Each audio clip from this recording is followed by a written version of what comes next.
Hello, beautiful soul. I'm Aurora, and welcome to Twin Flame Journey, a space where we explore the deeper meaning behind soul connections, divine timing, and the path that leads two hearts back to union. If you've been feeling the signs, you're in the right place. There is a moment that doesn't look dramatic from the outside. No argument. No goodbye speech. No final message. In fact, if you were watching from a distance, you might miss it completely. She still goes to work. Still laughs with friends. Still posts occasionally. Still exists in the world. But something changes. And somehow, he feels it. Not immediately. That's the strange part. At first he thinks he's relieved. The pressure is gone. The expectations are gone. The emotional intensity he secretly complained about is gone. He tells himself this is what he wanted. Space. Freedom. Room to breathe. But then little things start happening. He reaches for his phone and doesn't know why. He opens her profile without interacting. He types a message. Deletes it. Types another. Deletes that one too. A week later, he's replaying a conversation that didn't seem important at the time. A month later, he's driving home at night thinking about the way she looked at him when he couldn't meet her halfway. And that's when the realization starts creeping in. Not all at once. Not dramatically. Just quietly. Like water finding cracks in a wall. Because what affects him isn't her chasing. It isn't her pleading. It isn't even her leaving. It's the moment she emotionally stops reaching. And for a man who has spent years surviving by staying one step removed from his own feelings, that shift can become impossible to ignore. Not because she's trying to make him feel, but because she finally stopped protecting him from what was already there. And unfortunately, that's usually when he begins feeling everything. The shift almost nobody notices. The strange thing is, most people think these moments are obvious. They imagine some dramatic ending. A fight. A goodbye. A slammed door. A message that says, "I'm done." But that's usually not how it happens. At least not from what I've seen. Not from what I've lived. The shift that changes everything is often so quiet that nobody notices it when it happens. Not even him. Especially not him. Because on the day it begins, life looks almost exactly the same. She still replies. She still smiles. She still shows up. Nothing appears broken. And yet something invisible starts moving underneath everything. Something that can't really be measured. Something you only recognize later when you start wondering why everything feels different. I remember watching this happen once. Or maybe if I'm being honest, I remember being the one it happened to. The details blur together after a while. The emotions don't. What I remember most was the relief. And that sounds terrible to admit. But it's true. When her energy first pulled back, part of me felt relieved. There. I said it. Not because I didn't care. Not because I wanted her gone. It was more complicated than that. The emotional intensity had become something I didn't know how to hold. Every conversation felt like it carried weight. Every interaction seemed to ask something of me. Presence. Honesty. Consistency. Things that sound simple until someone actually asks for them. And when her energy softened, when she stopped reaching as much, when she stopped trying to pull me closer, I could finally breathe. Or at least I thought I could. I slept better that week. That's one of the details I remember. No obsessing. No overthinking. No pressure. Just silence. And at first, the silence felt peaceful. I told myself this was healthier. I told myself maybe we both needed space. I told myself a lot of things. Human beings are incredibly creative when we're trying to avoid uncomfortable truths. Then little things started happening. Nothing dramatic. Just small moments. The kind nobody posts about. The kind nobody admits. I would pick up my phone for no reason. Open it. Lock it. Open it again. Check messages. Nothing. Put it down. 10 minutes later I'd do it again. Not consciously looking for her. At least that's what I told myself. But if that was true, why was disappointment showing up every time there wasn't anything from her? I remember sitting in a grocery store parking lot one evening. Engine running. A bag of groceries on the passenger seat. Completely ordinary day. Nothing emotional had happened. Nothing significant. And somehow I ended up opening our old conversation thread. Not even reading it. Just opening it. Looking at it. Then closing it. Like there was something in there I thought might feel different this time. There wasn't. But I kept doing it anyway. And that's when something uncomfortable started happening. The relief began sharing space with something else. Loss. Not overwhelming loss. Not movie scene heartbreak. Just tiny flashes of absence. Little moments where I reached for something that wasn't there anymore. The strange thing about emotional availability is that you often don't notice it while it's present. It's like electricity. You don't walk around appreciating electricity every minute of the day. You notice it when the lights stop turning on. That's what this felt like. At first I wasn't missing her. I was missing access. Missing the certainty. Missing the unconscious knowledge that if I reached out, she would probably be there. That realization embarrassed me. Still does. Because it forced me to ask questions I didn't want to answer. Did I actually miss her? Or did I miss being emotionally held by someone? Did I love her? Or did I simply get comfortable knowing she cared? The honest answer wasn't clean. It was both. And neither. And something in between. The human mind hates answers like that. It wants certainty. Life rarely gives it. A few weeks later I noticed something else. I started replaying moments that didn't seem important when they happened. Not the big moments. Not the emotional conversations. The small ones. Those are always the dangerous ones. Her laughing because she couldn't open a jar. The way she used to send voice messages when she was tired. The random photo of a sunset she once sent while stuck in traffic. Things I barely registered at the time. Things that suddenly felt enormous. Funny how memory works. It doesn't archive events according to importance. It archives emotion. Sometimes the smallest moments become the heaviest later. I remember hearing someone laugh in a coffee shop one afternoon.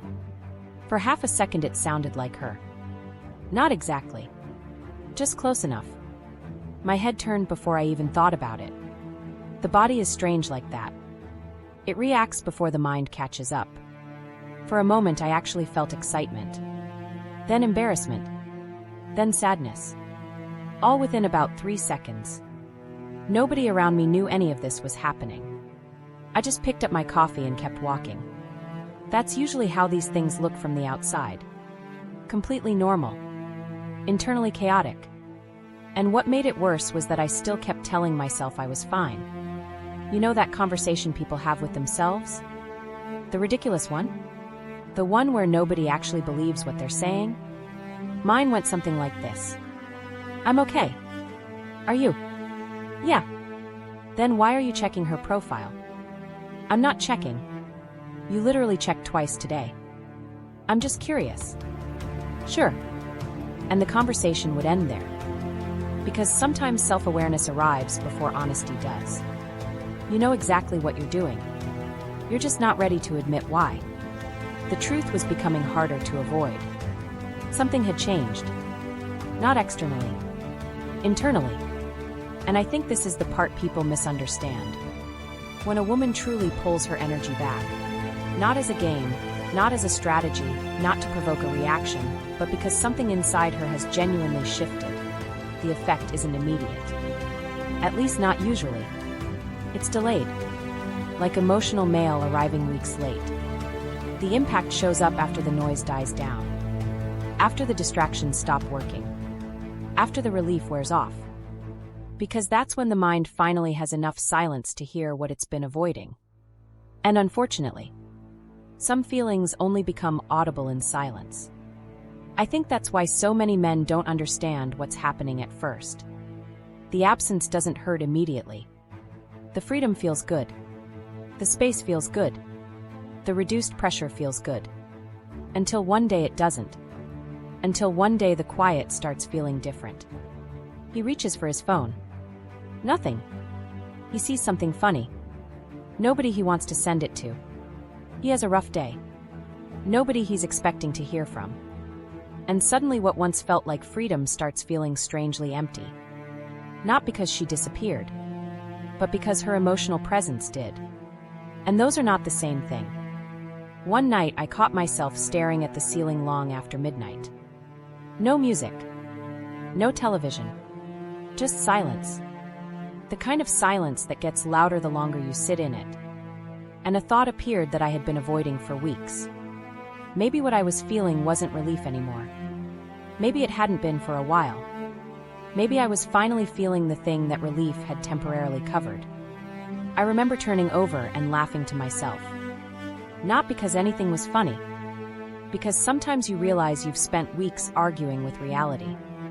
And reality wins anyway. That's the shift almost nobody notices. Not the day she stops reaching. Not the day she pulls back. Not even the day he realizes she's different. The real shift happens when he finally stops feeling relieved. And starts feeling everything else.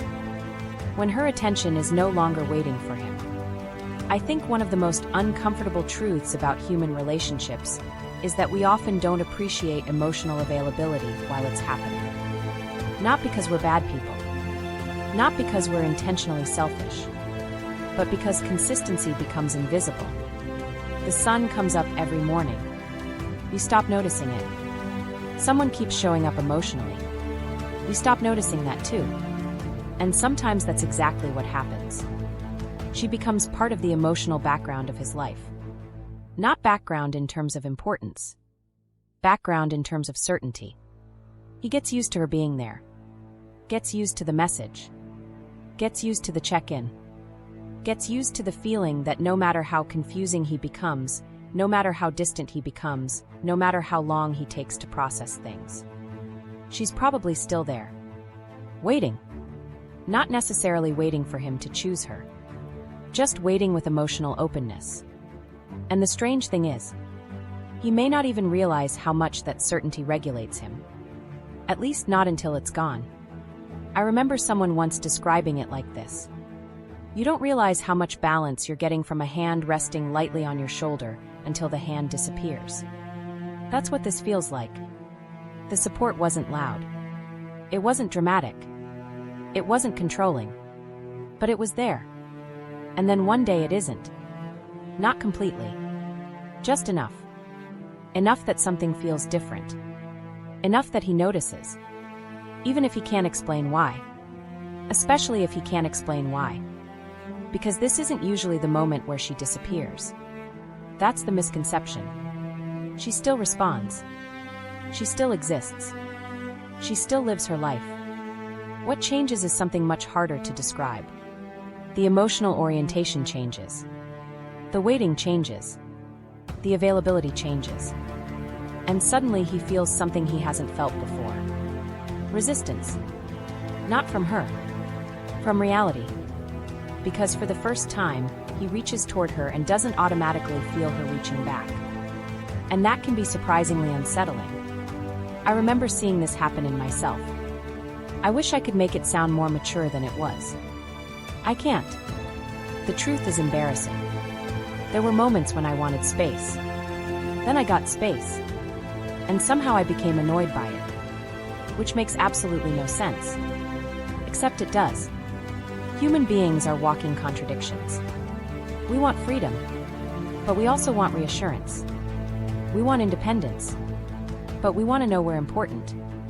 We want room to breathe, but we don't want to feel forgotten. Sometimes we want all of those things simultaneously. And that's where the confusion begins. Because when her attention is no longer quietly waiting in the background, he starts encountering himself. And that's where things get messy. I remember checking my phone one afternoon. Nothing unusual. Just habit. A notification from work. A message from a friend. A delivery update. No message from her. Which shouldn't have mattered. Because we hadn't spoken that day anyway. But something in me noticed.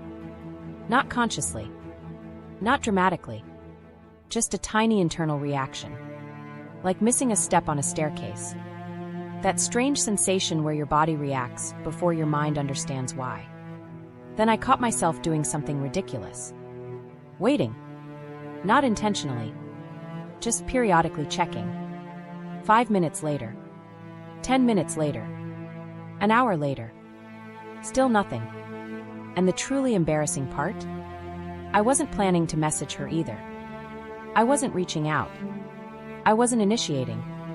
I was simply expecting her attention to exist. That's the part nobody likes admitting. Sometimes people miss effort they weren't willing to return. Sometimes people miss emotional availability they didn't fully value while they had access to it. That realization can be brutal. Not because it makes someone evil, because it makes them human. And humans are often much less emotionally consistent than we'd like to believe. I think that's why this stage creates so much internal tension. He's not necessarily missing her yet. At least not fully. He's missing the emotional certainty she provided. And those are different experiences. At first. Later they often become impossible to separate. But initially, they're different. Very different.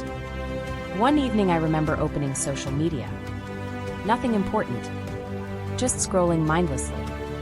The way people do when they're tired. And I noticed she'd posted something. A photo. Nothing emotional. Nothing directed at anyone. Just a normal moment from her day. But something felt different. And I couldn't figure out why. Then it hit me. For the first time, I wasn't seeing the post from the perspective of someone who felt connected to her. I was seeing it from outside. Like everybody else. And that tiny shift bothered me more than it should have. Because emotional distance changes perspective. Suddenly her life felt less accessible. Not hidden.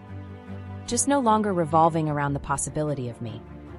And if you've never experienced that shift, it's difficult to explain. It's not jealousy exactly. It's not loss exactly. It's something stranger. It's realizing someone else's emotional world is continuing without your central role in it. And sometimes that realization arrives long before actual acceptance does. So what happens? He starts watching. Quietly. Not necessarily in a creepy way. Just human curiosity. Human attachment. Human confusion. Maybe he views her stories immediately. Maybe he notices when she's online. Maybe he tells himself none of it matters. Then catches himself noticing anyway. The contradiction becomes exhausting. Part of him says, leave it alone. Another part says, just check. You don't care. Then why are you looking? No answer. Because most emotional contradictions don't come with neat explanations. They just sit there, making you uncomfortable, making you honest, making you confront parts of yourself you preferred not to examine. And one of those parts is entitlement. Not entitlement in the cruel sense. The quiet kind. The unconscious kind. The expectation that someone who has always emotionally shown up will continue showing up. Forever. Without changing. Without getting tired. Without eventually redirecting their energy somewhere else. Many people don't realize they're relying on that expectation until it's gone. Then suddenly they feel destabilized. Not because the other person did something wrong. Because a certainty disappeared. And certainty is powerful. More powerful than most people realize. I think that's why he may become irritated during this stage. Not angry. Just irritated. Restless. Emotionally itchy. Little things start bothering him.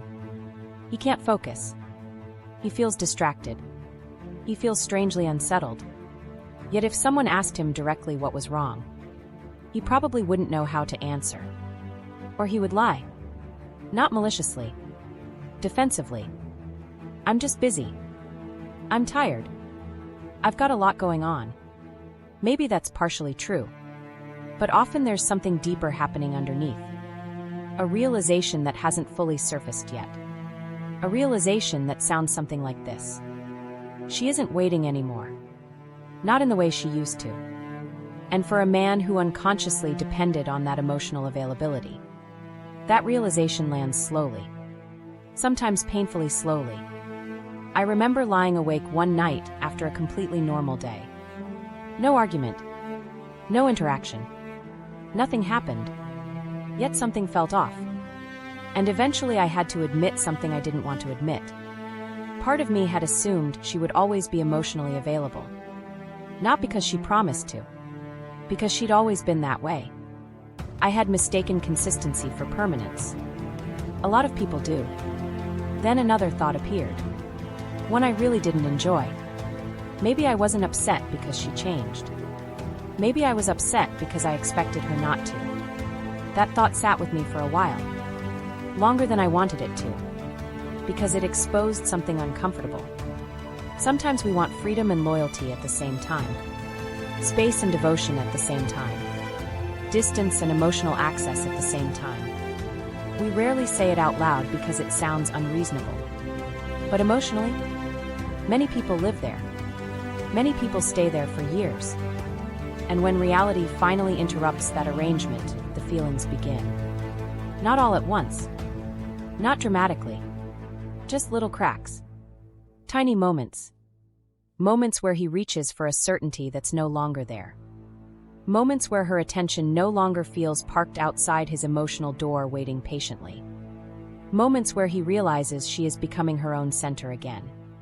And whether he admits it or not, that's usually when the deeper feelings start moving beneath the surface. Because the moment her attention stops waiting for him, he has no choice but to notice how much he was relying on it. The memory replay begins. The strange thing about memory is that it doesn't start working harder when you're with someone. It starts working harder when they're no longer emotionally available. I didn't understand that for a long time. I used to think missing someone meant thinking about the big moments. The important conversations. The milestones. The first kiss. The last goodbye. The night everything changed. But that's not what happened. At least not for me. And not for most people I've talked to. What actually happens is much stranger. The mind starts replaying things that barely seemed important at the time. Tiny moments. Fragments. Details so small they should have disappeared. And yet somehow they survive. Not only survive, they grow. Weeks later they carry more emotional weight than entire conversations once did. I think that's because memory doesn't preserve importance. It preserves feeling. And feeling has very little respect for logic. You don't get to decide what matters afterward. Your nervous system decides. Your heart decides. Your unfinished emotions decide. And sometimes they choose the weirdest things. I remember standing in line at a gas station one night. Nothing emotional about it. Just buying a bottle of water. The cashier was talking. Someone behind me was scrolling videos with the volume too loud. The fluorescent lights were giving everything that pale, tired look that convenience stores seem to have after midnight. And suddenly I remembered her laughing. Not a specific conversation. Not a major moment. Just her laugh. The actual sound of it. One particular version of it. The laugh she had when something genuinely caught her off guard. I hadn't thought about it in months. Then there I was. Standing beside a refrigerator full of energy drinks, feeling like someone had knocked the air out of me. For no reason. At least no reason that made sense. The memory lasted maybe 5 seconds. Then it was gone. But the feeling stayed. That's how these things start. Not dramatically. Not all at once. Just little emotional ambushes. You think you're moving on. Then a random Tuesday proves otherwise. A smell. A song. A phrase.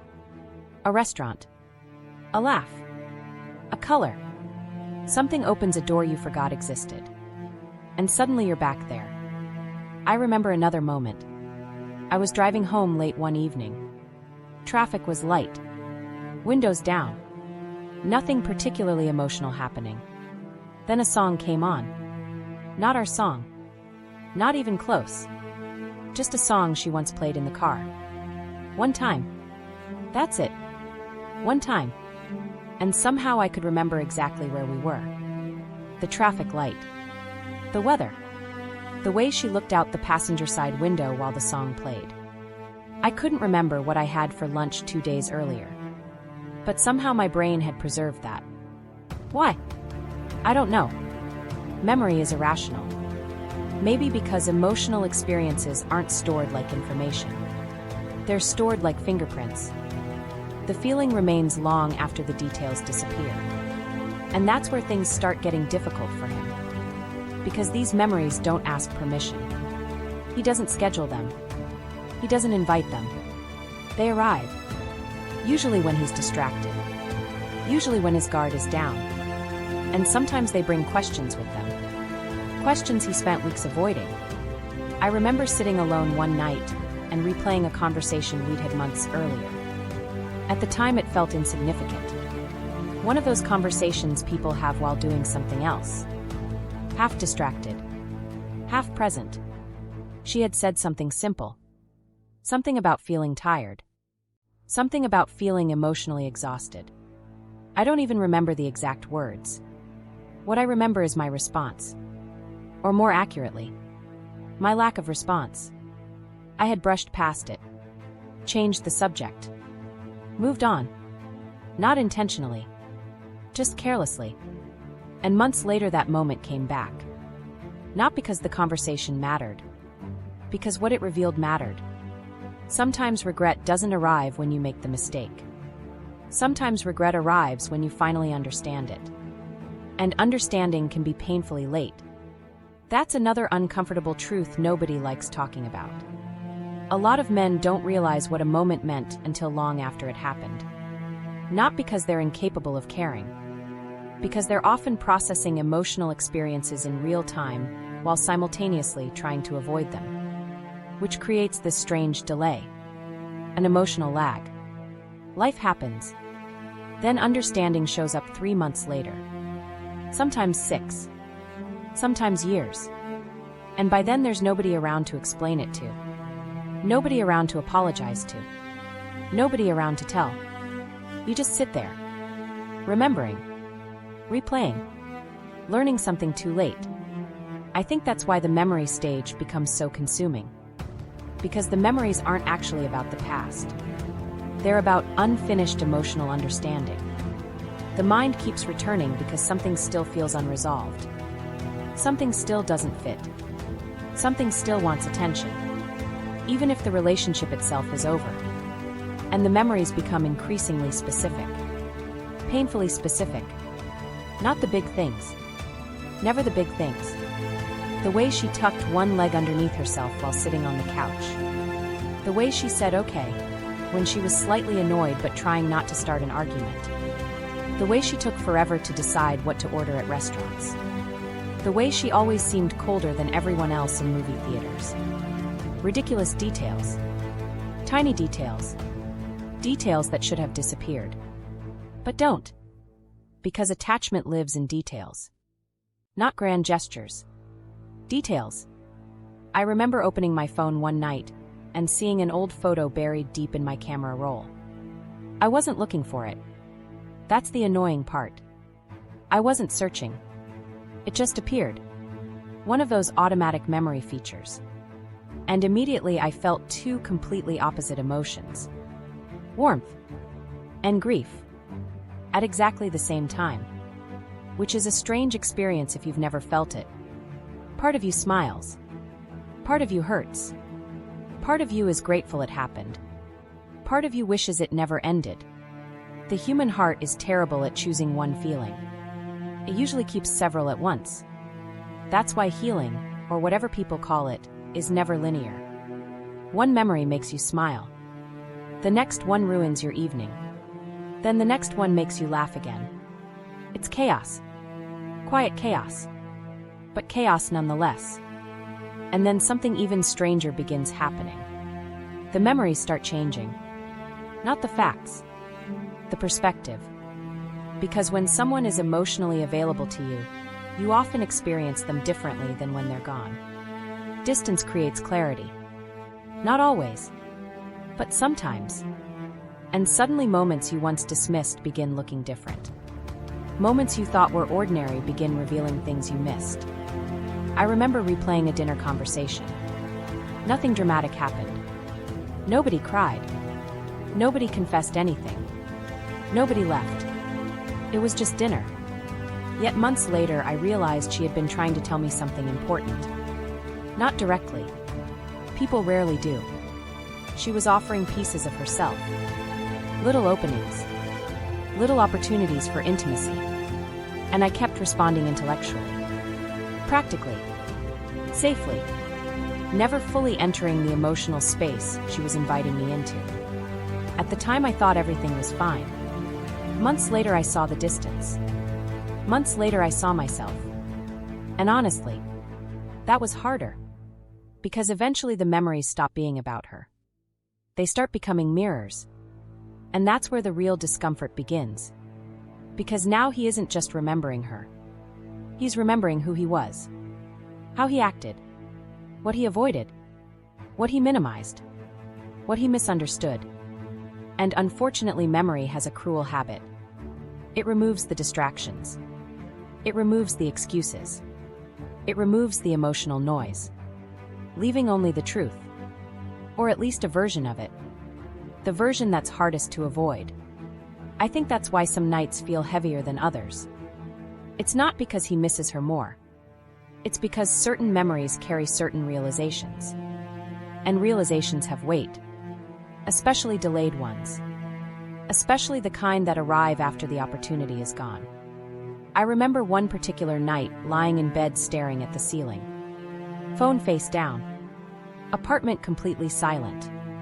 And a thought surfaced that I couldn't get rid of. I hadn't fully seen her. Not really.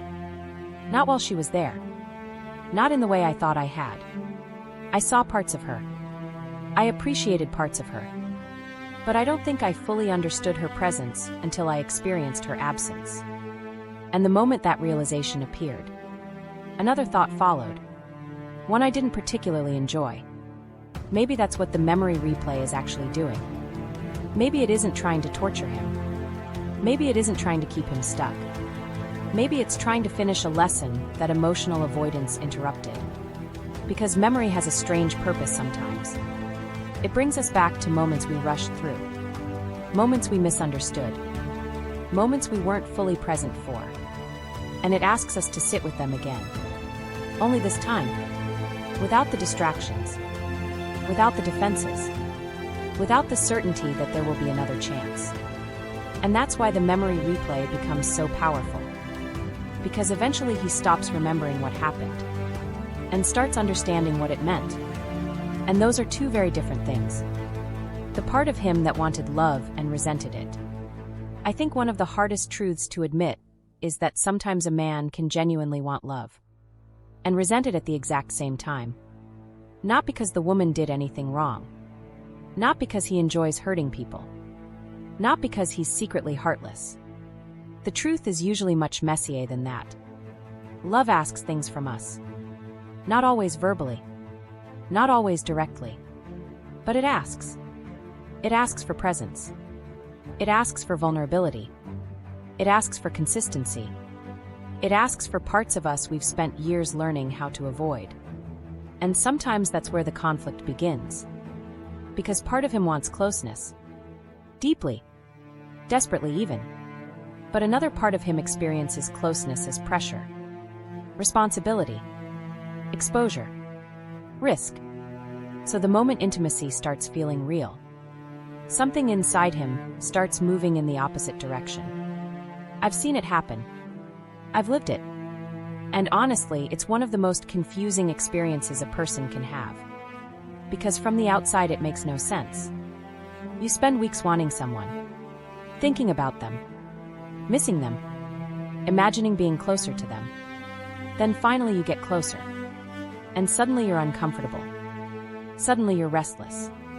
Suddenly you need space. Not because the feeling disappeared. Because the feeling got stronger. That's the part people misunderstand. Sometimes distance isn't created by a lack of feeling. Sometimes it's created by too much feeling. And unfortunately, those two situations can look identical from the outside. I remember one particular evening. Nothing dramatic happened. No argument. No conflict. In fact, it was one of the nicest nights we'd had together. Just simple. Easy. Comfortable. The kind of night people think they want.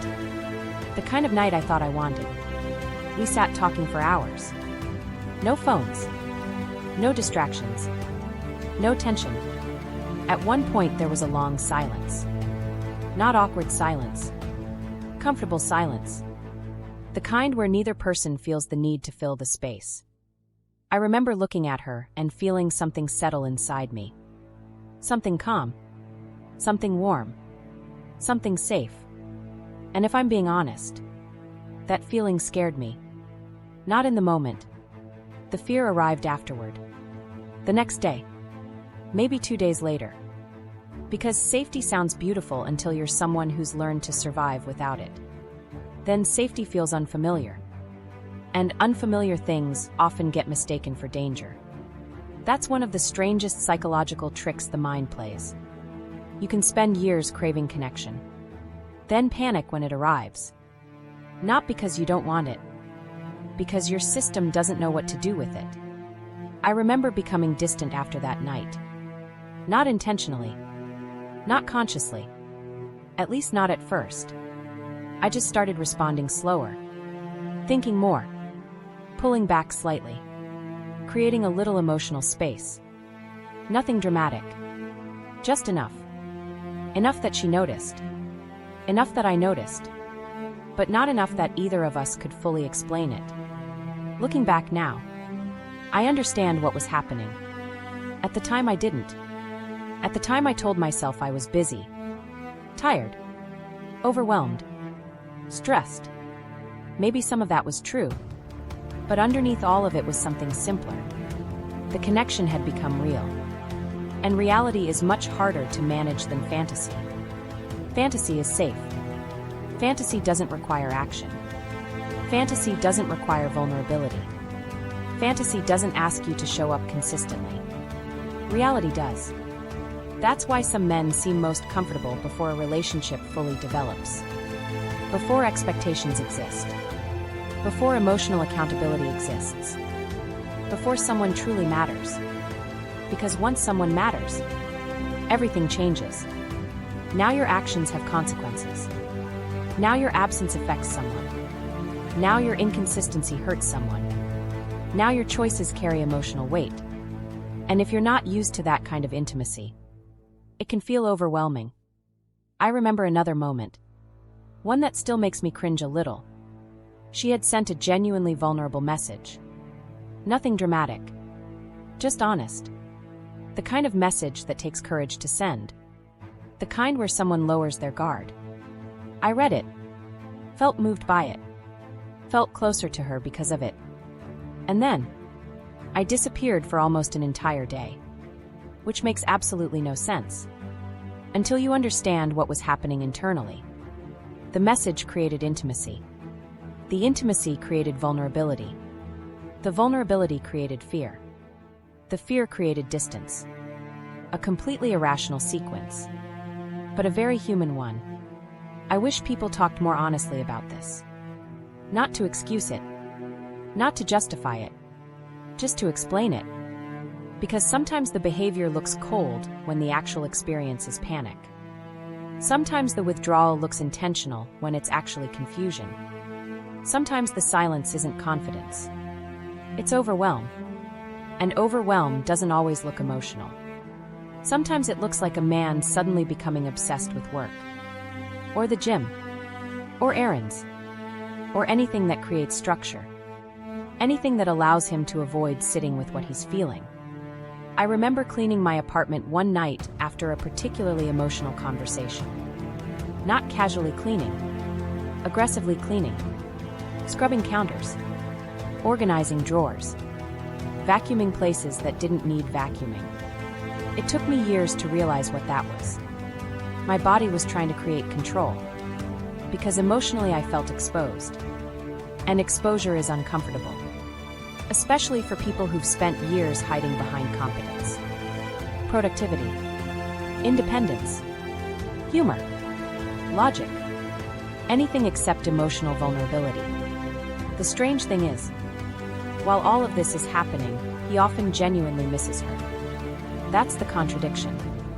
He's pulling away while thinking about her, creating distance while wanting connection, ignoring messages while checking his phone, wanting intimacy while resenting the responsibility intimacy creates. It's exhausting. And unfortunately, it's also incredibly common. I remember lying awake one night having an argument with myself. Not literally out loud, just internally. The kind of conversation people never admit they're having. You like her? I know. Then why are you creating distance? I don't know. That's not true. You know. Maybe. So what is it? Silence. Then eventually the answer appeared. Not clearly. Not elegantly. Just honestly. Because if this becomes real, I can get hurt. And there it was. The thing underneath everything. Not independence. Not freedom. Not needing space. Fear. Ordinary human fear. The kind nobody likes admitting. The kind that hides underneath complicated behavior. The kind that makes people sabotage things they actually want. I think that's why many women become confused during this stage. Because his behavior and his feelings stop matching. He says he cares, then acts distant. He says he misses her, then disappears. He says he wants closeness, then creates separation. And from the outside it looks dishonest. Sometimes it is. But sometimes it's something even more frustrating. He's telling the truth about his feelings. He's just not telling the truth about his fear. Maybe not even to himself. Because fear is harder to admit. Fear feels weak. Fear feels embarrassing. Especially for men who've built their identity around appearing strong. So instead they talk about needing space. Needing time. Needing clarity. Needing freedom. Sometimes those things are real. But sometimes they're simply more comfortable words for fear. And fear has a way of disguising itself as logic. That's why this stage becomes so painful later. Because eventually he looks back. And he sees something he couldn't see at the time. He wasn't running from her. Not really.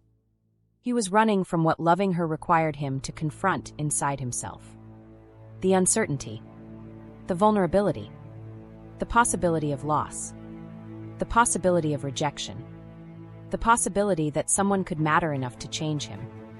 And that's where the deepest regret often begins. Not when the relationship ends. Not when the distance appears. But when he finally understands the contradiction. When he finally realizes that part of him wanted love more than anything. And another part spent months fighting against it. Not because love wasn't there. Because it was. Because it mattered. Because it felt real. And for some people, real is the scariest thing of all. I think that's what makes this stage so tragic. The connection isn't destroyed by a lack of feeling. It's strained by the inability to stay present with the feeling. And those are very different things. One night, long after everything had changed, I found myself replaying those months. The closeness. The distance. The confusion. The push and pull. And one thought kept returning. A thought I couldn't quite escape. Part of me wanted to stay. Another part was emotionally halfway out the door already. Neither side fully won. Neither side fully lost. They just fought each other until the connection became exhausted. And maybe that's the saddest part. Not that he didn't care. Not that he didn't feel. But that sometimes a man can spend so much energy protecting himself from love. That he never realizes how much he wanted it until it's no longer there. Why he keeps acting normal while falling apart internally. One of the most confusing parts of this entire experience is that from the outside, he often looks completely fine. Maybe even better than fine. More productive. More focused. More disciplined. More successful. More in control. And that's exactly why so many people misunderstand what's happening, including him. Because emotional struggle doesn't always look emotional. Sometimes it looks like a man suddenly becoming obsessed with self-improvement. Sometimes it looks like working late every night. Sometimes it looks like waking up at 5 a.m. to go to the gym. Sometimes it looks like reorganizing his entire apartment. Sometimes it looks like silence. The dangerous thing about avoidance is that it can wear the costume of progress. And for a while, even he believes it. I remember a period in my life where I became incredibly productive. Almost suspiciously productive. My apartment was spotless. Laundry always done. Work performance excellent. Gym attendance perfect. Emails answered immediately. Goals accomplished. Everything looked great. People even commented on it. You're doing really well lately. You're on fire right now. You seem focused. And I would smile. Because technically they weren't wrong. I was focused. Just not on what I was actually feeling. The funny thing is, if you had asked me directly whether I was struggling emotionally, I probably would have said no. Not because I was lying. Because I genuinely didn't know. That's how disconnected people can become from themselves sometimes. The body knows. The behavior knows. The mind is the last thing to catch up. I think that's what people miss. Feelings don't always announce themselves clearly. Sometimes they disguise themselves as restlessness. Sometimes as irritation. Sometimes as overworking. Sometimes as an inability to sit still. And sometimes as a sudden need to stay busy every second of the day. Looking back now, I can see it. At the time, I couldn't. I remember coming home one Friday night after a long week. No plans. No obligations. Nothing I needed to do. The entire evening was open. And instead of relaxing, I immediately started creating tasks. Clean the kitchen. Organize the closet. Go through old paperwork. Fix random things around the apartment. Anything. Everything. Because the moment I stopped moving, something uncomfortable started rising to the surface. And I didn't want to meet it there. Not yet. Maybe you've seen someone do this. Maybe you've done it yourself. The moment silence arrives, they reach for something. A podcast. A phone. A task. A distraction. Not because they're lazy. Because they're trying to outrun something. The problem is, emotions are surprisingly patient. They don't disappear because you stay busy. They simply wait. And eventually they collect interest. I remember one particular Saturday morning. I woke up early. Went to the gym. Had coffee. Ran errands. Bought groceries. Answered messages. Completed half a dozen tasks. Objectively productive day. Yet by 3 o'clock in the afternoon, I felt strangely exhausted. Not physically. Emotionally. But I couldn't understand why. I had done everything right. Everything. Then I got home.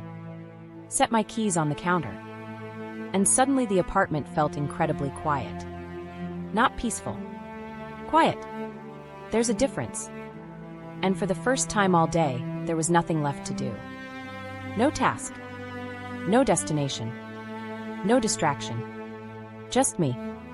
And that's when her face appeared in my mind. Instantly. Without warning. As if she'd been waiting behind every activity all day. Patiently. Silently. I remember laughing. Not because it was funny. Because it was frustrating. I'd spent an entire day avoiding something without even realizing I was avoiding it. And somehow my brain still found its way back. That's the thing about unresolved emotions. They're remarkably efficient. You can spend 12 hours running from them. They'll be waiting in the parking lot when you get home. I think many men experience this stage without understanding it. Because culturally we're taught to respect action. Movement. Productivity. Achievement. And those things are valuable. They genuinely are. But they can also become hiding places. A man can be incredibly successful and emotionally lost at the same time. Those realities aren't mutually exclusive. In fact, they often coexist. I remember becoming strangely obsessed with self-improvement during one period. Books, podcasts, fitness, career goals, everything. At first it felt empowering. Then eventually I had to ask myself a difficult question. Was I growing? Or was I distracting myself? The answer wasn't simple. It was both. Human beings rarely do anything for only one reason. Part of me genuinely wanted to improve. Another part of me didn't want to feel. Those two truths existed simultaneously. And honestly, that's where things get complicated. Because not every coping mechanism is bad. Going to the gym isn't bad. Working hard isn't bad. Cleaning your apartment isn't bad. The question is why you're doing it. Are you processing your emotions? Or replacing them? Are you building your life? Or escaping it? Sometimes the difference is incredibly subtle. I remember another strange moment. I was driving home after work. Traffic moving slowly. Nothing unusual. And I noticed I had been thinking about her for almost the entire drive. Not intentionally. Just drifting in and out of memories. Questions. Conversations. Things I wished I'd said. Things I wished I'd understood sooner. The moment I realized what was happening, I immediately turned on a podcast. Volume up. Thoughts down. Problem solved. At least temporarily. And that's when something occurred to me. I wasn't avoiding her. I was avoiding myself. Because the memories weren't actually the problem. The feelings attached to them were. Regret. Longing. Confusion. Loss. Disappointment. Vulnerability. Those were the things I kept trying to outrun. Not her. That's an important distinction. Because many people assume emotional avoidance means someone doesn't care. Sometimes it's the opposite. Sometimes the feelings are so present that distraction becomes necessary just to function. Not healthy. Not ideal. But human. Very human. I think that's why this stage often looks so contradictory. He may genuinely miss her. And still never reach out. He may think about her every day. And still act completely normal around everyone else. He may replay conversations endlessly. And still tell people he's moved on. Not because he's intentionally deceptive. Because his external behavior and internal experience have become disconnected. He's performing stability while privately negotiating chaos. And honestly, he often gets very good at it. Too good. That's when the body starts speaking. Because eventually the body gets tired of carrying emotions the mind refuses to acknowledge. Sleep becomes inconsistent. Attention becomes scattered. Patience becomes shorter. Small things become irritating. Random sadness appears at inconvenient times. Sometimes there's a heaviness that follows him around without explanation. Nothing dramatic. Just a subtle weight. A sense that something feels unfinished. I remember standing in a grocery store, once trying to choose between two brands of coffee. A completely ordinary moment. And for some reason I felt overwhelming sadness. No trigger. No obvious reason. Just sudden emotion. I stood there staring at coffee bags, wondering what was wrong with me. Later I realized nothing was wrong. The feeling had simply found an opening. A crack in the schedule. A moment where distraction loosened its grip. And there it was. Waiting. Again. The truth is, the body often understands loss before the mind is willing to. The body notices absence. Changes in routine. Missing connection. Unfinished attachment. Long before logic catches up. That's why he may keep acting normal. Because part of him genuinely believes he is normal. He thinks he's handling it. Managing it. Moving forward. And in some ways he is. But another part of him is quietly carrying an emotional weight he hasn't fully acknowledged. A weight that follows him into ordinary moments. Into empty apartments. Into long drives. Into sleepless nights. Into random memories. Into quiet afternoons. And eventually, all that emotional energy starts asking for attention. Not dramatically. Not all at once. Just gradually. Like water collecting behind a dam. For a while, productivity holds it back. Distraction holds it back. Routine holds it back. But not forever. Because eventually there comes a moment when he runs out of tasks. Runs out of noise. Runs out of reasons to stay busy. And when that moment arrives, he finds himself face to face with the thing he's been avoiding all along. Not her. Not the relationship. Not the memories. Himself. And that's usually when the next stage begins. Because once distraction stops working, the feelings finally get their turn. The moment he realizes she isn't coming to rescue the connection. I don't think the hardest moment is when she leaves. I think the hardest moment is when he realizes she isn't coming back to carry the connection by herself anymore. Because those are two very different experiences. One is obvious. The other unfolds slowly. Painfully slowly. Like waking up from a dream in stages. At first, he doesn't notice it. Or maybe he notices it and immediately explains it away. She's busy. She's tired. She's focused on herself. She'll reach out eventually. She always does. And that's the important part. She always did. For months. Maybe years.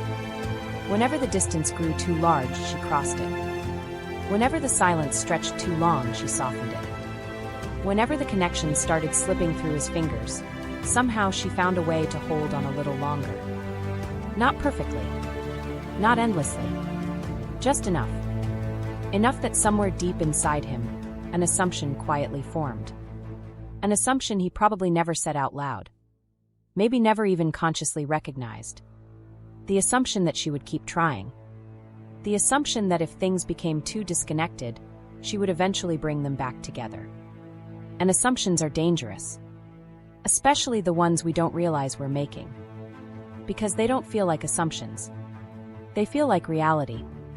Until reality changes. I remember a period where I kept expecting a message. Not obsessively. Not every minute. Just, eventually.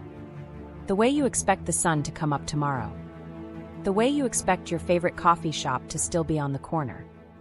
Not because anyone promised it. Because it had always been there before. Days passed. Nothing. A week passed. Still nothing. Then I caught myself having a strange thought.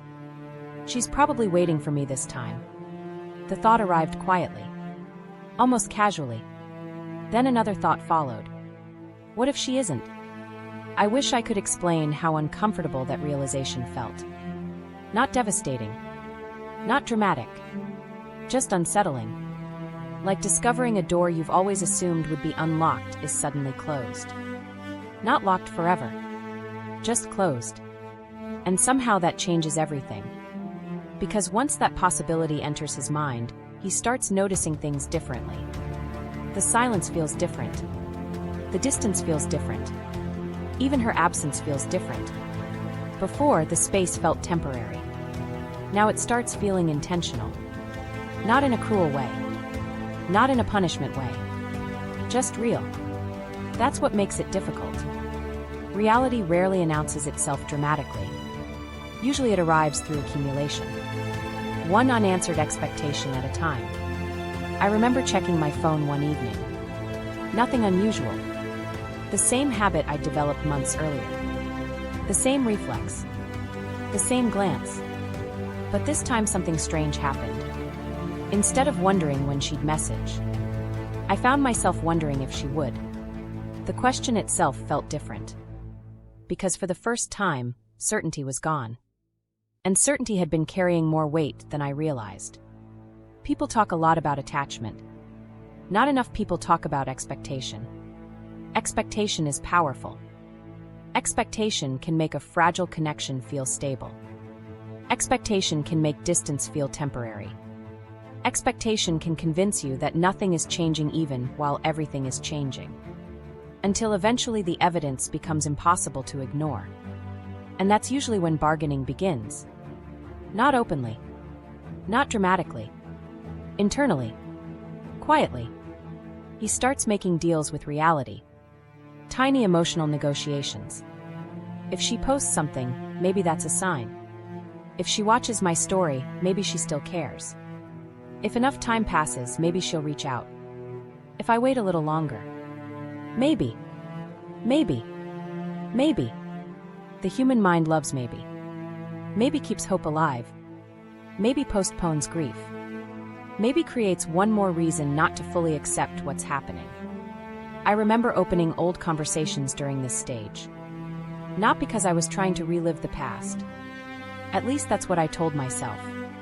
But honestly, I was looking for evidence. Evidence that the connection was still alive somewhere. Evidence that what I felt wasn't one-sided. Evidence that I mattered. Which sounds vulnerable now. At the time it felt practical. Funny how that works. We often rename emotional behavior, so we don't have to admit what it really is. I wasn't reminiscing. I was researching. I wasn't missing her. I was evaluating the situation. I wasn't hoping. I was gathering information. Sure, whatever helps us sleep at night. The truth was much simpler. I was struggling to accept that she might genuinely be letting go. And acceptance is rarely a single moment. It's usually 1,000 tiny moments. Tiny realizations. Tiny disappointments. Tiny shifts in perception. Until one day the reality becomes too large to avoid. I think one of the biggest turning points happens when he notices that her energy no longer feels focused on him. Again, not because she's trying to hurt him. Not because she's performing indifference. Because her attention has somewhere else to go now. Back to herself. Back to her life. Back to her future. And that can feel strangely painful. Because for a long time, part of her emotional world included him. Now he's no longer sure where he stands inside it. I remember seeing a photo once. Nothing special. Just a picture of her with friends. Laughing. Happy. Living. And the photo bothered me. Not because she looked happy. I wanted her to be happy. At least I thought I did. No. The photo bothered me because she looked genuinely engaged in her own life. She wasn't waiting. She wasn't signaling. She wasn't reaching. She wasn't lingering emotionally in the doorway. She looked present. And for some reason that hit harder than sadness ever could. Because sadness would have meant I still occupied space in her emotional landscape. Presence meant she was moving forward. And that's a very different thing. I think this is where a lot of men experience a delayed panic. Not panic in the dramatic sense. More like emotional urgency. The connection that once felt permanently available suddenly feels finite. And humans respond differently when something becomes finite. A conversation becomes valuable when it's the last one. A moment becomes meaningful when it's gone. A person becomes irreplaceable when access changes. Not because the value wasn't always there. Because awareness finally catches up.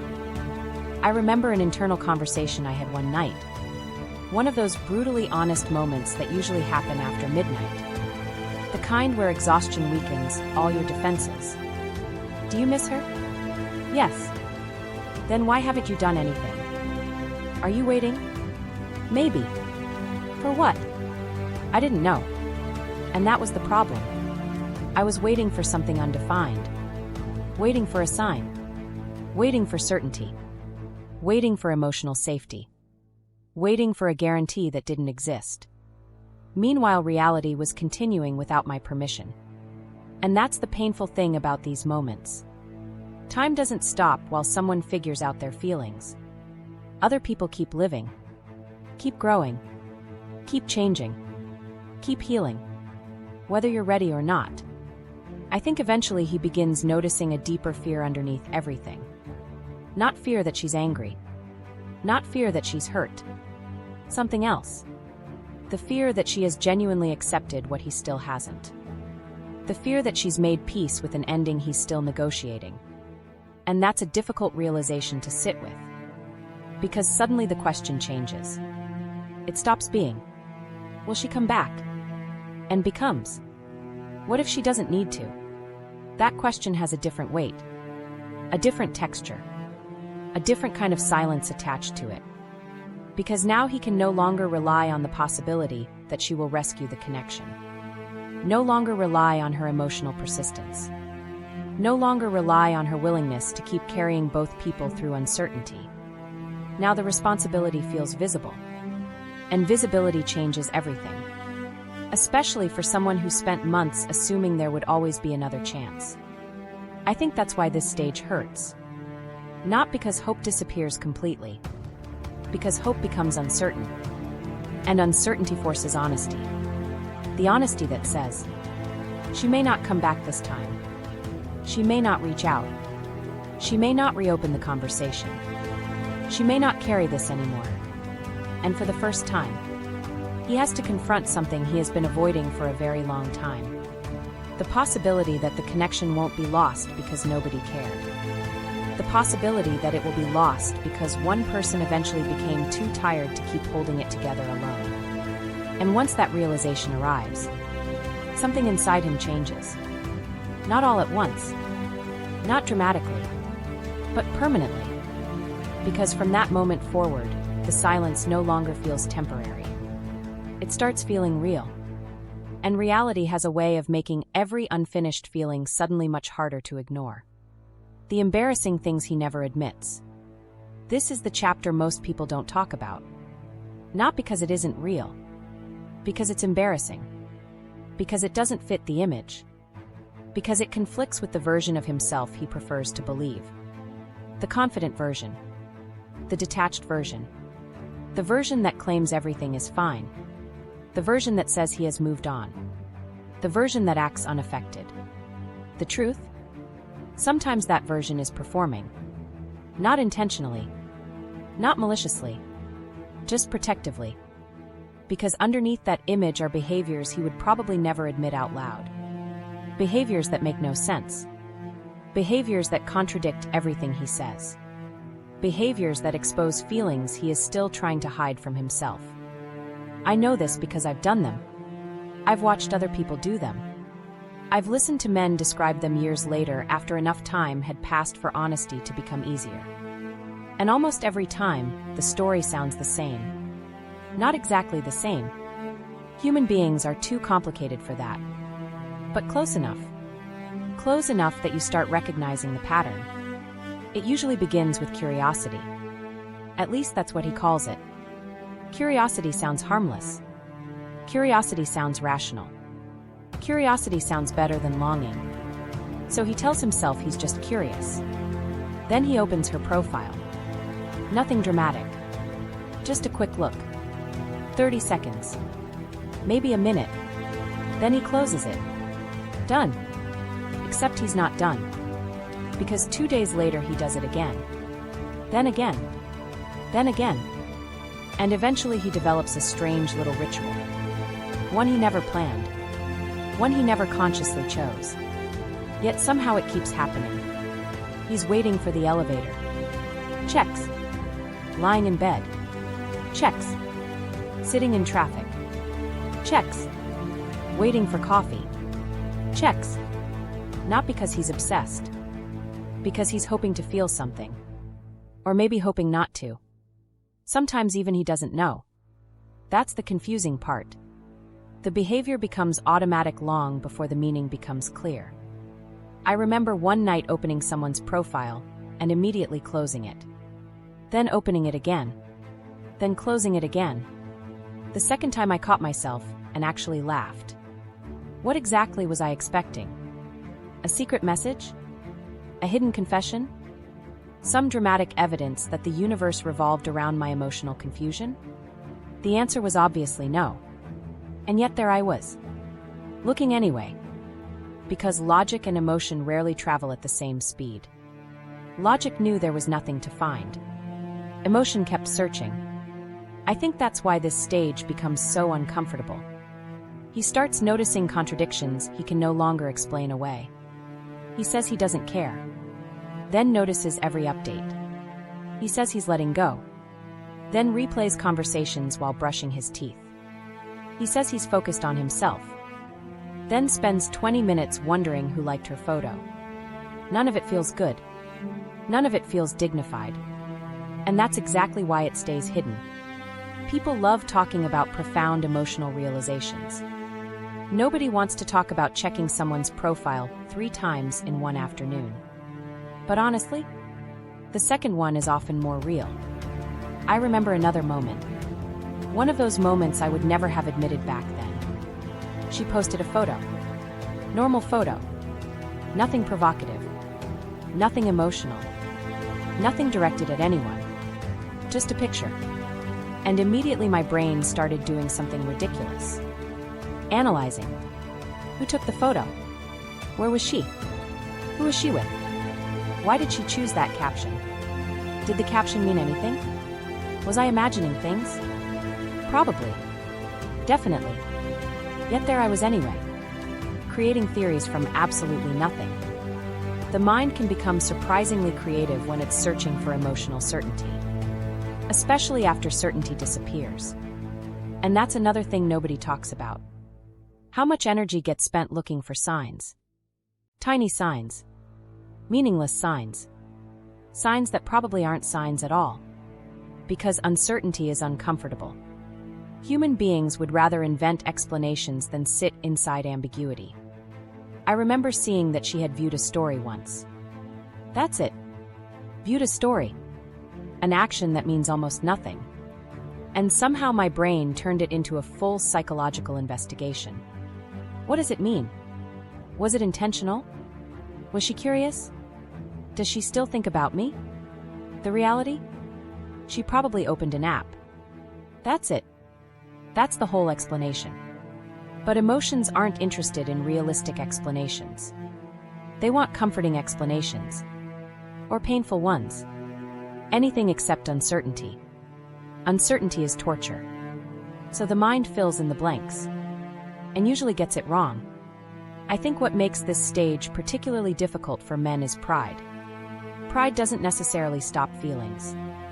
It just changes how feelings are expressed. Instead of reaching out, he observes. Instead of admitting longing, he monitors. Instead of saying, "I miss her," he tells himself he's gathering information. It sounds ridiculous when you say it out loud. Because it is.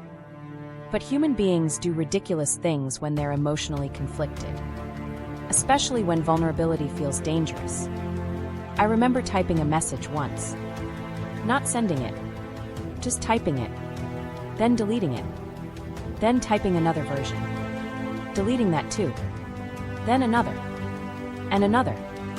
By the end of the night, I had probably written 5 different messages. None of them left the screen. Which raises an obvious question. If the goal wasn't communication, what was I doing? Honestly? Trying to feel brave enough. Trying to create the perfect sentence. Trying to eliminate the possibility of rejection. Trying to control an outcome that couldn't be controlled. The same thing countless people do every day. The message itself wasn't the issue. The uncertainty afterward was. That's the thing about vulnerability. Everybody talks about it beautifully in theory. Very few people enjoy it in practice. Especially when pride is involved. Especially when regret is involved. Especially when you suspect you waited too long. And that's when jealousy sometimes enters the picture. Not always, but often enough. Not dramatic jealousy. Not possessive jealousy. Something quieter. More confusing. The kind that catches him off guard. I remember hearing someone mention her name in a conversation. A completely innocent conversation. And immediately I found myself wondering whether she'd met someone else. The thought appeared before I could stop it. Then I got annoyed at myself for having the thought. Then annoyed that I was annoyed. Emotions are exhausting sometimes. Because they don't follow logic. Part of him genuinely wants her happiness. Another part isn't emotionally prepared for what that happiness might look like. Both things can be true. That's what makes it uncomfortable. People prefer simple emotions. Love. Anger. Sadness. Real emotions are usually mixtures. Messy combinations. Contradictory experiences. relief mixed with grief, affection mixed with resentment, hope mixed with fear, missing someone while being angry at them, wanting them happy while secretly hoping they still think about you. Human beings contain all kinds of contradictions. Most just don't say them out loud. This stage forces them into the open. I think that's why many of these behaviors feel embarrassing. Not because they're abnormal, because they expose needs. And needs make people feel vulnerable. Especially men who have spent years convincing themselves they don't need much emotionally. Then suddenly they find themselves checking timestamps, replaying memories, drafting messages, looking for signs, wondering what happened, wondering if she's happy, wondering if she ever thinks about them, wondering if it's too late. And every one of those questions quietly dismantles the image of emotional invulnerability. The image was never real, but it felt real. Until now. I remember one night sitting alone with all of it. No distractions. No music. No phone. Just honesty. The kind of honesty that usually arrives when you've run out of energy to keep pretending. And a question surfaced. A simple one. One I'd been avoiding for months. If you don't care, why are you doing all this? Silence. Then another question. If you've moved on, why does her absence still have a voice inside your life? Long silence. Then finally the answer. Not elegant. Not profound. Just honest. Because I cared more than I admitted. There it was. The thing underneath all the checking. All the observing. All the curiosity. All the analysis. All the embarrassment. Not obsession. Not weakness. Not desperation. Care. Simple care. The kind that doesn't disappear on command. The kind that lingers longer than pride expects it to. The kind that quietly survives every explanation you create to avoid it. And maybe that's why this chapter matters. Because beneath all the behaviors he never admits, beneath the profile checks and the deleted messages and the imaginary conversations, is something surprisingly ordinary. A person trying to negotiate feelings that arrived later than expected. A person realizing that pretending not to care and actually not caring are two completely different things. And unfortunately, he's finally beginning to understand the difference. The version of her he never fully saw. I think one of the cruelest things about emotional distance is that sometimes it improves your vision. Not immediately. At first, distance blurs everything. It turns people into memories. It turns conversations into fragments. It turns reality into nostalgia. But after enough time passes, something strange begins to happen. The fog starts lifting. And for the first time, he begins seeing her more clearly than he did when she was standing right in front of him. Not because she's changed. Because his perspective has. I know that sounds backwards. It felt backwards when it happened to me. How could I understand someone better after they were gone? How could I appreciate things I barely noticed while they were happening? I don't know. But it happens. All the time. Maybe because presence creates comfort. And comfort creates blindness. Not intentional blindness. Just familiarity. The kind that slowly makes extraordinary things feel ordinary. The kind that causes people to overlook effort because effort becomes expected. I remember sitting alone one evening replaying old conversations. Not the emotional ones. Not the important ones. Just random conversations. Ordinary conversations. The kind you forget almost immediately.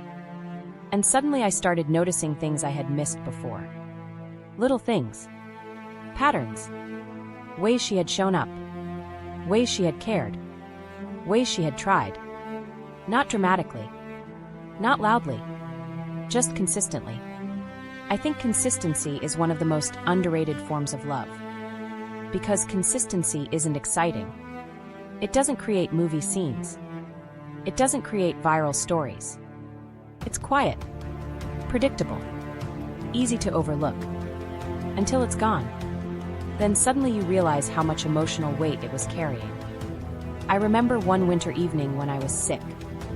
Nothing serious, just enough to feel miserable. I was grumpy, tired, short-tempered, not particularly pleasant to be around. And she kept checking in. Simple messages, simple questions. Did you eat? How are you feeling? Did you take anything for it? At the time, I barely registered those moments. They felt normal, expected, almost automatic. Months later, they came back to me. Not because they were extraordinary, because they weren't. They were ordinary. And that's exactly why they mattered. Real care often looks ordinary while you're receiving it. Only later do you realize how intentional it was. I think this is where regret sometimes begins taking a different shape.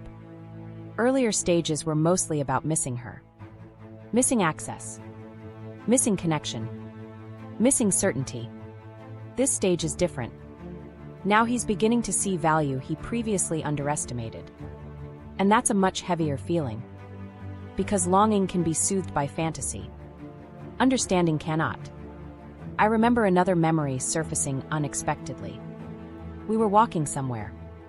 I don't even remember where. The destination disappeared from memory years ago. What remained was something smaller. She had been talking about something important to her. Something personal. And I had been listening. At least technically. Nodding. Responding. Participating. But not really listening. Not fully. Part of my attention was somewhere else. Work. Stress. Life. Whatever excuse I was using back then. And years later, I remembered the look on her face. Not disappointment. Not anger. Something subtler. The expression people get when they realize they're sharing more of themselves than the other person is truly receiving. That memory stayed with me for weeks. Not because she blamed me. Because she didn't. Because she kept trying. And somehow that made it worse. I think one of the most painful realizations a person can have is discovering that someone was offering more than you understood at the time. Not because you were malicious. Not because you intended harm. Because awareness arrived late. Again, late seems to be a recurring theme in these stories. Late understanding. Late appreciation. Late honesty. Late courage. It's almost frustrating how often the heart learns things after the opportunity has passed. I remember looking through old messages one night. Not searching for anything specific.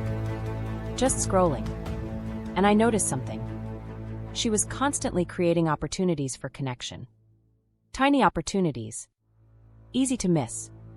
Questions. Stories. Photos. Thoughts. Observations. Little emotional invitations. And over time I started seeing a pattern. She wasn't just communicating information. She was trying to share herself. That realization hit harder than I expected. Because information is easy to respond to. People do it all day. But sharing yourself? That's different. That requires trust. And trust deserves attention. Attention I didn't always give. At least not fully. I think that's why this stage feels different from regret. It's closer to recognition. Recognition is quieter. Less dramatic. More honest. It's the gradual understanding that someone had qualities you didn't fully appreciate while they were present. Not because you were incapable of appreciating them. Because life was happening. Distractions were happening. Fear was happening. And fear has a remarkable ability to distort perception. Especially emotional perception. When someone feels available, we assume they'll remain available. When someone feels constant, we assume they'll remain constant. And assumptions are powerful. They allow us to postpone appreciation, to delay gratitude, to overlook effort, until reality interrupts. Then suddenly everything becomes visible. I remember a conversation with myself during this stage. One of those internal conversations that arrive during long drives. No music, just road noise, thoughts moving in circles, and a question surfaced. What exactly did she do wrong? The answer surprised me. I couldn't think of anything. Not because she was perfect. Nobody is. But many of the frustrations I once focused on suddenly felt smaller. Meanwhile, things I barely noticed before started feeling enormous. Her patience. Her consistency. Her willingness to stay in difficult conversations. Her attempts to understand me even when I wasn't making much sense. The strange thing is, none of those qualities seemed dramatic while they were happening. They only became visible through absence. Which is unfortunate, because appreciation discovered through absence is a lonely form of appreciation. There's nowhere for it to go. No one to give it to. No conversation attached to it. Just realization. And realization can feel strangely heavy, especially when accompanied by self-awareness. Because eventually the spotlight turns. It always does. At first he's looking at her differently. Then suddenly he's looking at himself differently too. And that's when things become uncomfortable. I remember noticing how often she had adjusted for me. Adjusted her expectations. Adjusted her communication. Adjusted her timing. Adjusted her needs. Not perfectly. Not endlessly. But often. And then another question appeared. How often had I adjusted for her? Silence. That's usually how these moments go. The difficult questions rarely arrive with convenient answers. Sometimes they just sit there, waiting. I think that's why this chapter matters. Because this is often the moment where idealization gets replaced by something more honest. He's not placing her on a pedestal. He's not pretending she was flawless. He's simply seeing her more accurately. Maybe for the first time. Seeing the effort. Seeing the care. Seeing the emotional labor. Seeing the small sacrifices. Seeing the things that once blended into the background. And oddly enough, that clearer vision often creates more grief than fantasy ever could. Fantasy is easy. Reality has details. Reality has memories. Reality has moments you can suddenly interpret differently years later. I remember one final realization that stayed with me for a long time. It arrived quietly. No dramatic breakthrough. No life-changing revelation. Just a simple thought while washing dishes one evening. The kind of ordinary moment where truth tends to appear. And the thought was this. I don't think I fully understood her presence while I still had access to it. Not completely. Not in the way I wish I had. And strangely enough, that realization wasn't entirely about her. It was about me. About how often human beings look through people instead of at them. How often we become comfortable with things that deserve appreciation. How often we assume tomorrow will provide another opportunity to notice what we overlooked today. Sometimes tomorrow does. Sometimes it doesn't. And when it doesn't, clarity arrives carrying a different kind of ache. Not the ache of losing someone. The ache of finally seeing them. The ache of understanding what was there all along. The ache of realizing that the person he misses now is not a fantasy. Not an idealized memory. Not a projection. But a real human being whose value became fully visible only after distance removed the distractions. And perhaps that's one of the saddest truths of all. Sometimes people are appreciated most accurately after they are no longer standing close enough to hear it. Continuing naturally from Chapter 8, this is the emotional breaking point. Not a dramatic collapse, but the ordinary night when all the distractions stop working and the truth finally catches up. The night everything finally catches up to him.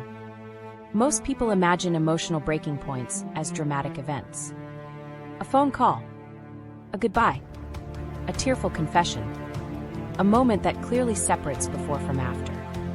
But that's rarely how it happens. At least not in my experience. The nights that change you are usually disappointingly ordinary. No audience. No soundtrack. No grand realization arriving on cue. Just a random evening when, for some reason, all the usual distractions stop working. And suddenly you're alone with yourself. Really alone. Not physically. Emotionally. I remember one particular night. I couldn't tell you the exact date. I couldn't tell you what month it was. I couldn't even tell you what I had done earlier that day. But I remember the feeling. That's the thing about emotional memories. The details disappear. The feeling remains. I had been busy for weeks. Maybe months. Working. Exercising. Keeping routines. Doing all the things people do when they're trying to convince themselves they're okay. And for a while it worked. Or at least it seemed to. Then one night I came home. Dropped my keys on the counter. Took off my shoes. Walked into a quiet apartment. And something felt different. Nothing happened. That's the strange part. Nothing triggered it. No message. No photo. No conversation. No reminder. Just silence. And somehow the silence felt heavier than usual. I made dinner. Barely tasted it. Turned on the television. Couldn't focus. Opened my phone. Closed it. Opened it again. Closed it again. Walked into the kitchen. Forgot why I went there. Walked back out. The kind of restless behavior people rarely talk about. Not because it's profound. Because it's embarrassing. It's difficult to explain emotional discomfort when there isn't a clear reason for it. You just feel unsettled. Like your mind keeps trying to find something.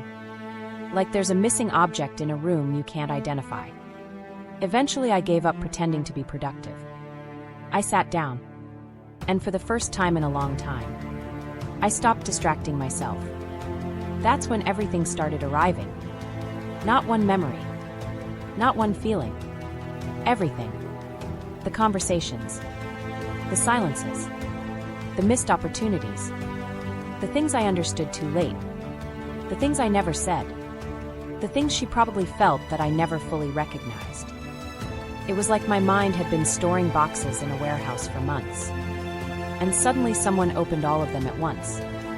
I remember staring at the floor for a long time. Not crying. Not breaking down. Just sitting there. Feeling. Actually feeling. Which sounds simple until you've spent months avoiding it. The strange thing about delayed grief is that it doesn't always feel like sadness. Sometimes it feels like clarity.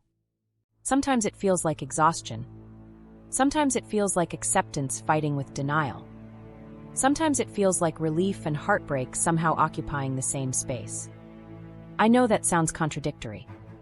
Because it is. Human emotions often are. Part of me felt relieved. Relieved that I finally understood. Relieved that I wasn't running anymore. Relieved that I could finally admit what had been true for a long time. And at the exact same time, part of me felt devastated. Because understanding doesn't change reality. Understanding simply makes reality harder to avoid. That's a painful distinction. I think a lot of people secretly believe that once they understand their feelings, they'll feel better. Sometimes the opposite happens. Sometimes understanding removes the final excuse. And once the excuses disappear, all that's left is truth. I remember getting in my car later that night. No destination. Just driving. People do that sometimes. Especially when they're trying to think. Or trying not to think. I'm never sure which. The roads were mostly empty. Streetlights passing one by one. The radio playing quietly. And somewhere during that drive, a memory surfaced. Not a major memory. Of course not. It's never the major ones. It was something ridiculously small. A moment where she laughed at something that wasn't even particularly funny. I don't remember the joke. I don't remember where we were. I only remember the laugh. And suddenly I missed her in a way that felt completely different. Not the version of her I'd been imagining. Not the fantasy. Not the potential. Her. The actual person. Her voice. Her habits. Her imperfections. Her presence. And that distinction mattered. Because longing for an idea is different than longing for a human being. One is projection. The other is grief. I think that was the moment something shifted. The moment I stopped missing the possibility of her. And started missing the reality of her. There's a weight that comes with that realization. A very specific kind of weight. Because now the mind has nowhere left to hide. No story. No fantasy. No emotional shortcut. Just honesty. I remember an internal conversation happening during that drive. The kind that sounds ridiculous when written down, but feels painfully real when you're living it. Do you miss her? Yes. The answer came immediately. No hesitation. No debate. Just yes. Then another question. Then why didn't you stay? Silence. Long silence. Because that question is harder. Much harder. The first question asks what you feel. The second asks what you did. And those are not always aligned. I sat with that question for miles. No answer. Or maybe too many answers. Fear. Timing. Confusion. Immaturity. Avoidance. Pride. Self-protection. All partially true. None completely satisfying. Sometimes the truth isn't one thing. Sometimes it's a collection of small failures that slowly become one large consequence. That's harder to accept. Because it doesn't give you a villain. No one to blame. No neat explanation. Just humanity. Messy humanity. I think that's why these nights stay with people. Not because they're dramatic. Because they're honest. For the first time in months, maybe years, he stops performing strength. Stops performing detachment. Stops performing certainty. And sits with the reality of what happened. Not what he wishes happened.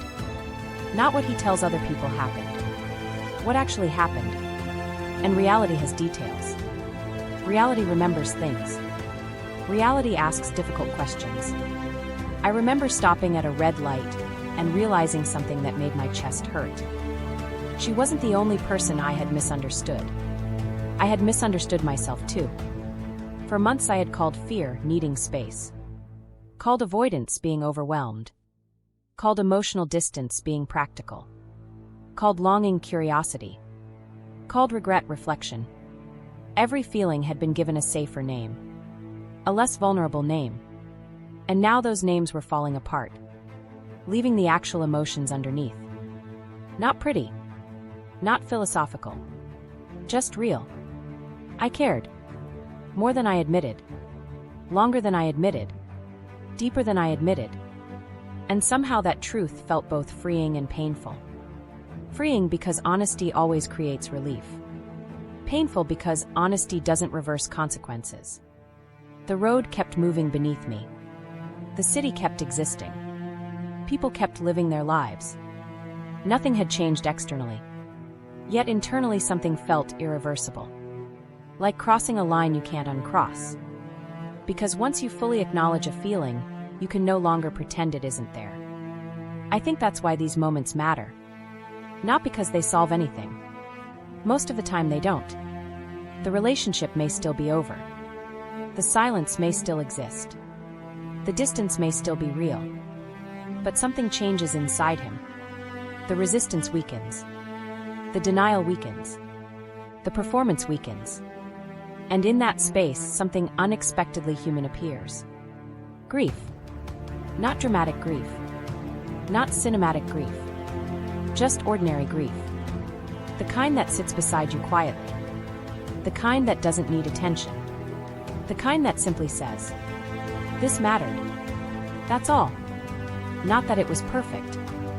Not that it should have lasted forever. Not that either person was flawless. Only that it mattered. And maybe that's the realization waiting at the end of all these chapters. Not that he lost the love of his life. Not that fate intervened. Not that some mystical force separated two people. Something much simpler. Much more human. A woman mattered to him. More than he understood while she was there. More than he admitted after she left. And eventually, on one ordinary night when there was nowhere left to run, that truth finally caught up to him. Quietly. Completely. And all at once. What the dark feminine shift actually exposes. I think this is the part where people usually expect a lesson. A conclusion. A neat explanation that ties everything together. Something clean. Something satisfying. Something that tells us exactly what happened and exactly what it means. I wish I could do that. I really do. But if there's one thing I've learned from watching people love each other, it's that human beings rarely provide neat endings. Most relationships don't end with complete understanding. Most feelings don't arrive on schedule. Most regrets don't announce themselves early enough to be useful. And most people spend far longer figuring themselves out than they expected. So maybe this chapter isn't really about conclusions. Maybe it's about what gets exposed when all the distractions finally fall away. Because looking back now, I don't think her shift was ever the real story. Not completely. The real story was what happened after it. What surfaced when she stopped carrying the emotional weight? What surfaced when she stopped reaching? What surfaced when her attention stopped cushioning him from himself? That's what changed everything.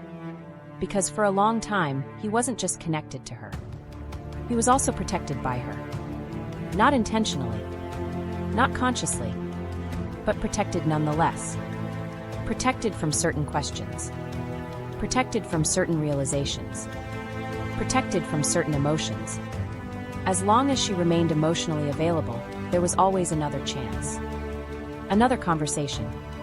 Another opportunity. Another tomorrow. And tomorrow is incredibly comforting. Tomorrow allows people to postpone honesty. Tomorrow allows people to delay courage. Tomorrow allows people to avoid difficult decisions. Tomorrow creates the illusion of unlimited time. Until one day tomorrow quietly disappears. And that's when reality becomes impossible to negotiate with.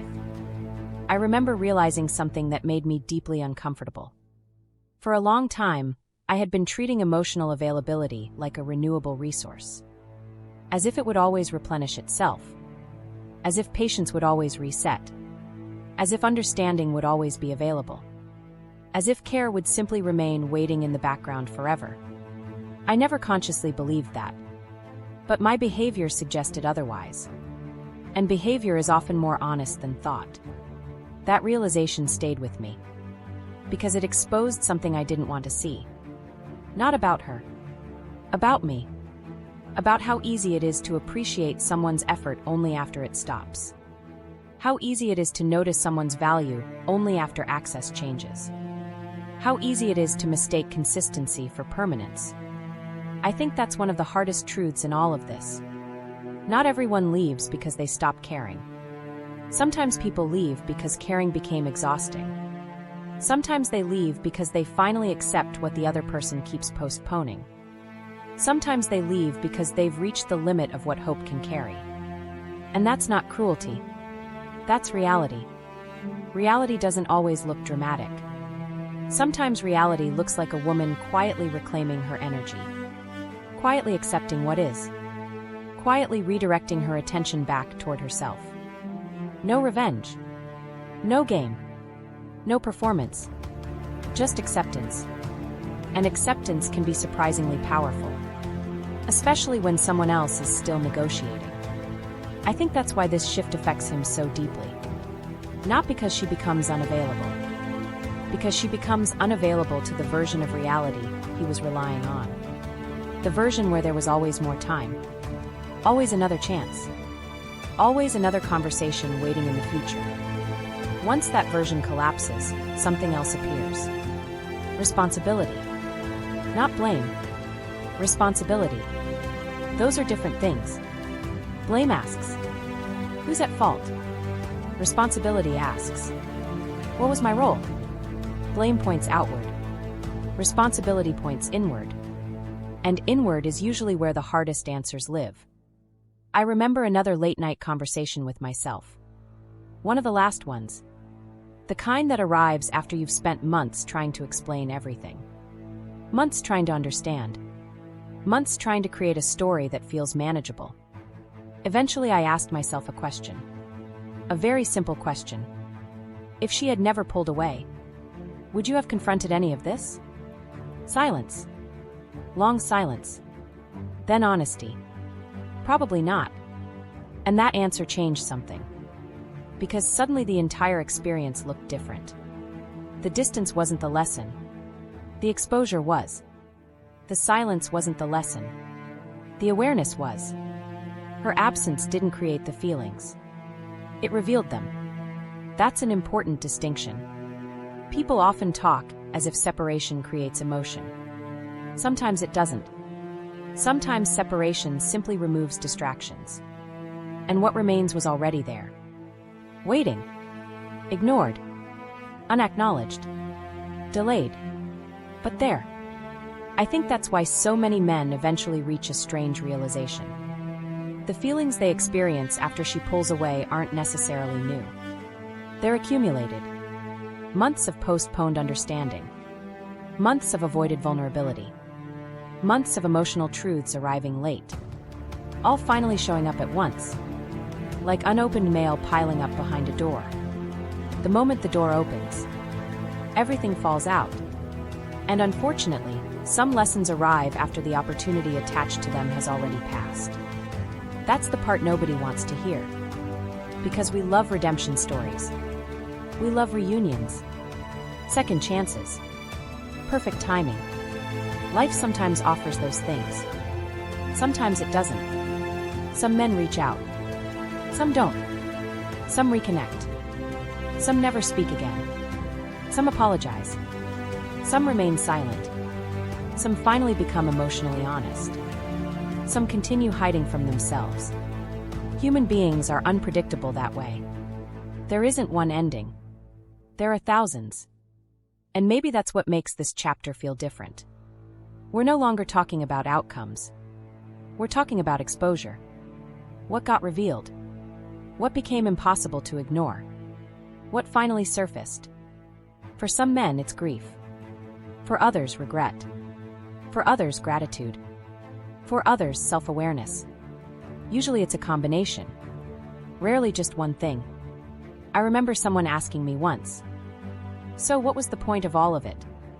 And honestly, I didn't know how to answer. Part of me still doesn't. Because not every meaningful experience arrives with a clear purpose attached. Sometimes something matters simply because it changed how you see yourself. Sometimes someone enters your life and leaves behind awareness. Awareness you didn't have before. Awareness you couldn't have developed any other way. Awareness that hurts. Then helps. Then hurts again. Then eventually becomes part of you. I think that's what happened here. Not some perfect transformation. Not some magical realization. Something far more ordinary. A man was finally forced to sit with his own feelings. Without distraction. Without certainty. Without the comforting belief that someone else would keep the connection alive for him. And in that silence, he discovered things about himself he had been avoiding for a very long time. Some beautiful. Some uncomfortable. Most unfinished. Because people are unfinished. That's the truth nobody talks about enough. We're all unfinished. Still learning. Still misunderstanding ourselves. Still realizing things years later while standing in grocery stores, or sitting in traffic, or staring at ceilings at 2 a.m. Still connecting dots long after the picture should have been obvious. And maybe that's where this story actually ends. Not with closure. Not with certainty. Not with a lesson neatly wrapped in a bow. But with a quiet realization. The deepest feeling didn't arrive while she was there. It arrived afterward. In ordinary moments. Unexpected moments. Moments where nobody was watching. Moments where he finally stopped arguing with reality. And maybe that's what the shift exposed all along. Not her power. Not her absence. Not her mystery. Him. The parts of himself he couldn't see while she was still standing close enough to distract him from them. The fears. The contradictions. The care. The regret. The longing. The humanity. All of it. And whether he reaches out or stays silent. Whether they speak again or never do. Whether the story continues or ends here. One truth remains. Some people leave your life. And years later, you still find yourself understanding them in new ways. Understanding yourself in new ways. Not because you're stuck. Not because you're broken, simply because certain connections leave behind questions that take time to answer. And sometimes the final answer isn't about them at all. Sometimes the final answer is the person you become after you're finally forced to feel everything you spent so long trying not to feel. This ending preserves the tone of the entire script: intimate, emotionally self-aware, imperfect, observational, and unresolved, ending with human truth rather than spiritual certainty. Thank you for spending this moment with me. If this message resonated with your soul, remember to subscribe and continue this journey with us here on Twin Flame Journey. And always remember, what is meant for your soul will always find its way back to you. Until next time, beautiful soul, trust the journey.